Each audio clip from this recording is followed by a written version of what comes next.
Welcome to this very special edition of the KJ Masterclass Live, the show which ensures that you profit from your time spent here with experts, either through their industry insights, information, or simply learning from them.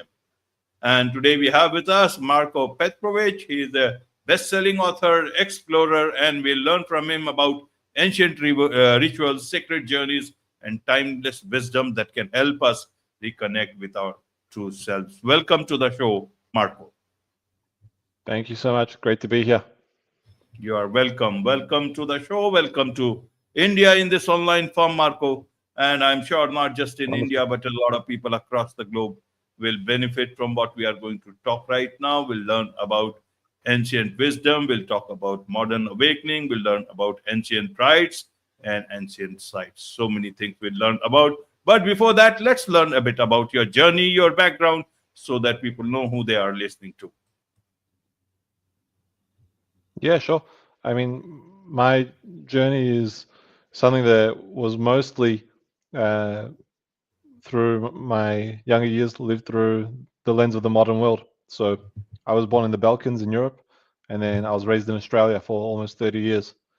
And I lived a very modern day lifestyle as far as what it means to be successful, chasing the idea of happiness. And I say idea quite intentionally, and realizing that that journey was relatively empty. And so I started to ask questions about life and to search for answers that weren't available to me through the modern world. And so I found a lot of that in ancient teachings, ancient wisdom. And when I say ancient wisdom, what I want to highlight, which is really important, because sometimes we say ancient wisdom and people think like that's something that used to be, but ancient wisdom is still very much alive today, and it only enhances our experience of the modern day world. So that's something that I feel is really important to speak about, and something that I spend most of my life being a bridge for, so that people can have more appreciation for the old ways and realize that what we live today is thanks to all of that was. Yeah. Absolutely. So, what were your questions, Marco? So that led you to your to this sort of a journey, because everyone has their own questions at different point in time. If you ask a person sitting in a rural village, he may have questions about the big city life that he's missing, the benefits that he's missing, the top hospitals that is missing if in some case somebody falls ill in the family. So I want to understand your questions for the audience. What questions did you have? Why did you not find the answers in today's time or today's textbooks, and then you had to go back to the so-called ancient times? Yeah, it's a great question. I'd say the question that I was asking myself is one that most seekers will ask themselves at some point, whether they're aware of it or not. But the question is, who am I? And then the questions that revolve around that is, where did I come from and where am I going? And that isn't just a question of who am I in terms of like I used to be a personal trainer at one point in time in my life, many years ago. So at that point in time was when I started asking the question of who am I, and I realized that I'm not a personal trainer. I'm not just the son to my parents. I'm not just the brother to my older brother and younger sister. That there's aspects of myself that I don't even know that are more of who I am than these masks that I put on. Well, not masks, but these ideas that I put on based on the environment that I'm in or the people that are around me. Who am I regardless of environment? Who am I regardless of who's around me? And how can I live in integrity and in alignment with that aspect of myself? And what that speaks to, and why it's not available in most texts or most modern day schools, is it speaks to the essence of life. And that's a conversation that I never had in school, in high school or in university, and very rarely had with people that I was surrounded with at that point in time. And the essence of life speaks to, well, the soul, right? We all have a very unique impression of life that we're given the moment we take birth on this planet, the moment we draw breath. And I wanted to know, what was that inspiration of life that gave me breath, and how can I honor that? And I found that by exploring some of these ancient rites of passage, some of these initiations that speak a lot about awakening ancestral memory. So to know who I am, I have to know who my ancestors were. In my situation specifically, I wasn't raised on the country that I was born in due to war. And so there was a very clear separation. at a very young age for me. So I had to remember some of the ancestral memory that I'd forgotten because I didn't grow up the way all my ancestors did. In fact, I was the first generation that didn't grow up in that way. Absolutely, Marco. I understand that part, and that is where I also want to understand. When you set out and looked into the world, you are an explorer, world explorer, if that is the correct word. And so, what did you? We'll come to Sure. this whole wisdom part, but I want to understand. Then, what did you see? Why did you have to go outside, not inside? When ancient wisdom help us understand the search for yourself into an outside world. Help us out your exploration. Sure. I wouldn't say for me it was one or the other. I'd say it was both at the same time. As much as I was exploring my internal landscape, I was traveling around the world. And the way I experienced that was if you imagine like an acupuncture therapist or an acupressure therapist, where they'll push certain parts on the body to awaken certain energies, to get the energy circulating in the body in a particular way, to wake up certain organs or certain systems in the body. I feel like each one of us humans is an acupuncture point on the body of the earth. And then when we explore the body of the earth, it allows us to understand this antenna, this temple that we live in each and every day. So there was a lot of internal exploration for me while I was living in Australia on a 40-acre farm, and I spent 6 or 7 years there and didn't travel as much. And then I entered a stage where I felt like I developed roots clear enough within myself so that I could go and explore life and visit some of these sacred sites, the different temples around the world, the living temples, and cultivate an even clearer connection within myself. That's the purpose of pilgrimage, right? When we look at most cultures around the world, they have some form of pilgrimage that they'll undertake at different stages of development. For some, in some cultures, like what I've experienced recently in Mexico, they'll do an annual pilgrimage. And then for other cultures, I know that they'll only do certain pilgrimages at certain points in time because it's a rite of passage that you go through. And for example, when you're a boy becoming a man, you might have to go and visit a certain special rock, special mountain that is just for that initiation, right? So uh, each one has its own context. Absolutely. So, why is it difficult to live with the ancient wisdom in today's time? Why? Because even though our textbooks may not teach, but the ancient wisdom is still everywhere, either in terms of books, either in terms of even the internet is there. Why is it so? Hmm. Because we may go back to the past and learn a few things, but we have to stay in the present. We can't stay in the past. We are human beings, are explorers. We will go into the future. So I want to understand the dilemma, not about just you, but the dilemma of a common person, the modern person, to embrace, as you call your book, embrace of the elements. So why can't we embrace the good elements of the past that can take us strongly into the future? Yeah, I'd say that we can, but why we don't is because we've developed a life that keeps us quite comfortable. So if I look at many of the modern day things that technology is allowing me to do, well, it allows me to have food in the space of a few minutes, where before it took hours to prepare. It allows me to have a house where I can have an air conditioner. So if I'm hot, I can make it cold. If I'm cold, I can make it hot. And it keeps me very comfortable. And that comfort is beautiful on one level because it gives us a certain luxury in life.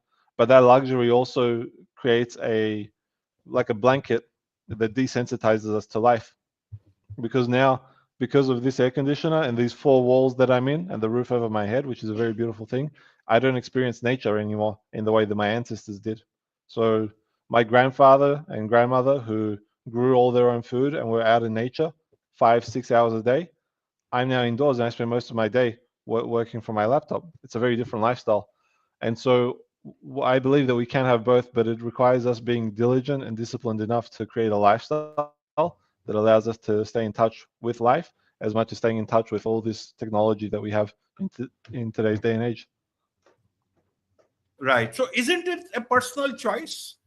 Nothing stops them to, not have all these things and stay Many people are adopting the natural way of living wherever they can.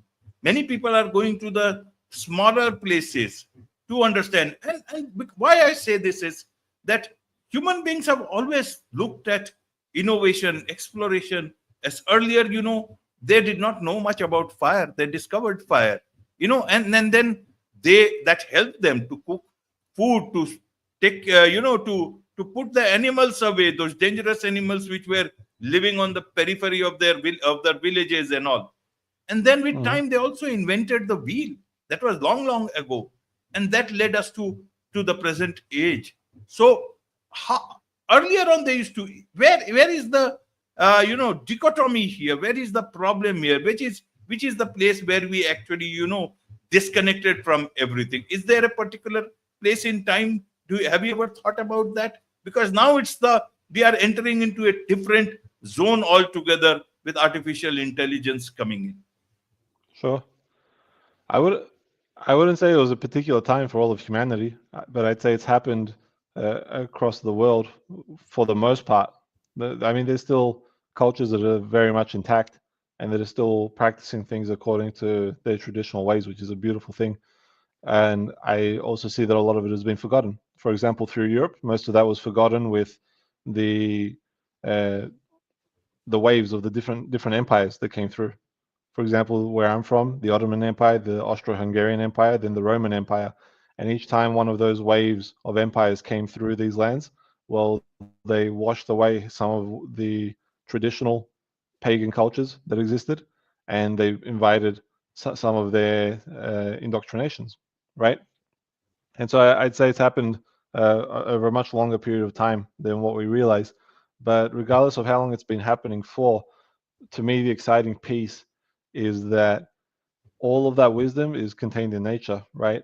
Our ancestors from thousands of years ago, they observed nature long enough to understand their connection to life. And so to me, the exciting piece is that no matter how complex and complicated the problems of the modern day world become, the solution remains embarrassingly simple. And it's just a bit of time out in nature and to start rekindling that flame with life.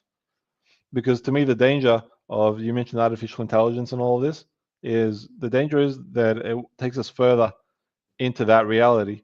And that reality is great because it's innovation, just like you were speaking about. But what's the danger with it? Well, it's just like anything. You can use a knife to harm someone, or you can use a knife to cook a beautiful meal, right? So it's less about the intelligence or the knife, and it's more about the person who's wielding it and what they're doing with it, what their intention is. So to me, the invitation is to come back to greater intentionality. And it's not even looking at all of this as a problem, but realizing the opportunity to remember a much deeper connection to life. And that deeper connection to life to me is simply understanding those basic questions that I referred to before. Absolutely, Marco. So, for a common person, how should they look at ancient wisdom? How would you like to tell them, okay, this is the ancient wisdom? We'll come to your book also, Soul Path. But how do you tell them that this is the ancient wisdom that you can adopt? These are the sites that you should go. These are the rights you should know about. How should they get started in today's time? Sure. For me, I don't tell anyone to go to any particular site because each person has their own journey to walk. What I would say is critical for us, that's been largely forgotten in today's day and age, is rites of passage and initiation. Most modern day cultures don't have nearly the degree of initiations that are required for someone to live life in this state of deeper connection that I'm referring to. So, what I mean by that is, and I'll give you one of the clearest examples that we can see of this, is women uh, that become mothers go through a rite of passage and an initiation from being a girl and a woman and into motherhood, right? And that's a very clear path of initiation that goes for 9 months that most women will experience. Whereas men, when you look at the rites of passage that they used to experience, they don't really experience them anymore in today's day and age. Maybe in some instances, it may be fabricated for them through the life choices that they make, martial arts being one of them, or the military being another one, where they can have an aspect of initiation. But there's that piece around intentionality that I mentioned before, which is really important, where some people might go to the military and may not be very intentional about what they're doing, and other people might find the intentionality along the way. Now, for me, when I look at rites of passage in terms of ancient wisdom and what they offered us, well, they offered us a deeper understanding of life at a much younger age. When I spend time with 13, 14-year-old boys, because we consider that age boys still today in the modern day and age, but I speak to the ones from indigenous cultures. At that age, they already know how to uh, hunt. They already know how to take care of their family. They already know how to grow food. They're more well equipped to be men than some 30-year-old men are. And so, what's the difference? Well, the difference is that they've been through rites of passage and initiation that we haven't. One of the big ones for them is to spend time away from the family and away from women in particular. For men, that's one of the most important pieces around initiation. There's a beautiful book called I and John that speaks about this, that there's a separation for young boys going into teenage years from women altogether for a period of time, and they go and they learn from the older men. And that's something that we don't really have in today's modern day and age. So if there was anything that I would encourage people to do, is to study up a little bit on what rites of passage and initiation mean, and understand that it's food for the soul. So there's only so much that we can talk about it and mentally debate it before we get to a point where we say, you know, you have to live this to actually know what it's like, right? And because there's mathematics and then there's sacred mathematics, and we're talking about a sacred mathematics of life that has been put down. When I say ancient wisdom, like we need to consider that for the fact that it's been generations upon generations of people who have lived, prayed, and devoted themselves to preserve a particular way of life. And this exists all around the world. And so you think about the duration of one life, of your life, and everything that you've lived. Now consider everything you've lived, and along the way, having put down prayers all along the way so that your future generations can maintain a solid connection to life. That's the kind of ancient wisdom that I'm talking about that I'd love for people to connect to, because I know the difference for me was tremendous in terms of having a greater sense of who am I as an individual, where I've come from, where I'm going, and the quality of decisions that I make in my life as a result. Absolutely. I totally get it, Marco, because in India also we had this Gurukul system earlier on, ages before, and before the British, till that time also, if I understand, it was correctly moving in one way or the other, where the young boys used to go out to the Gurukuls, almost like a learning place, learn things Mm-hmm. there, from, from arts to, to to fighting mechanisms and everything, or the archery, Yeah. everything. And then they used to come back, and whether you are a son of a king, or whoever it is, or even from a small not so rich family, they used to all stay together, learn together, and move forward, Yeah. and that used to give them the initiation in life. And when you are back in home, then you take your respective places in the society. That was the way it was till Britishers came, and then a lot of things came, the modern system of education came in. But Yeah. yes, I totally understand it. So let's now move on to the book, Soul Path. What is this book Sure. all about? What have you talked in the book? Who is this book for, Marco? Sure. So Soul Path is a collection of 22 short stories that I wrote from initiations that I've had directly in life. And one of the big ones was during the time of the pandemic. I sold everything that I owned, including a 40-acre property, and left the life that I knew in Australia and booked a one-way ticket to Mexico. And that was the start of a very long pilgrimage, a very long sacred walk of understanding my connection to life in a completely new way. So that's 22 short stories that speak about the challenges, the blessings, uh, some of the journeys that I went on. And along the way of the stories, I have my journal notes. So I didn't write this book to be a teacher or a preacher to anyone. I just wrote it to share a very simple message. Here's what I did with my life, and here's the magic and the miracles that unfolded for me, to give people faith in walking their own path. Because in a world today where there's experts for everything, it's very easy to get caught up in the realities of others and to forget that we have a very unique path in life that we can walk. It's far more beautiful than any mentor will be able to show us. And that's why I wanted for everyone to connect to their own soul path by finding inspiration through some of my stories and through some of my reflections. So, and that journey for me particularly also involved a 9-month period of silence that I undertook. Absolutely. So your journey started with this question, who am I? Did you find the answer to this question, Marco? And where am I going? Did you also find this answer for yourself, Marco? Yeah, absolutely. Absolutely. Where are you going? I'll not ask who am I. That is your perhaps a personal question. But where is it that you want to go? Where is it? What is it that you seek for yourself? For myself, I seek to express myself authentically and truthfully in each and every moment as best as I can. And largely that means expressing myself through the level of the heart and the level of the soul, which is something that I didn't do for many years beforehand because I was busy living through my ego. Or through, more accurately, through expressions of my ego uh, that weren't reflective of who I was in that moment, but that they were old versions of the self. And where I'm going is down a path where I use my words to create greater inspiration in the hearts of others as well, to live life in a very similar way.